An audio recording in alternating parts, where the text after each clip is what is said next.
बीचे साड़ी हमार खिंचता मुदैया तने बता दो कहाँ बारे कन्हैया।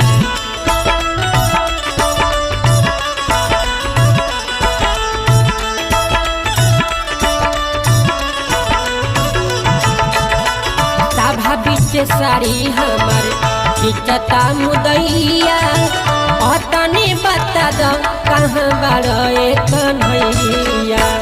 जल्दी से आओ ए मुरारी जी पापिया जसेर भइल बा। जल्दी से आओ ए मुरारी जी पापिया जसेर भइल बा। लेके चक्र सुदर्शन धाव तुहा बायन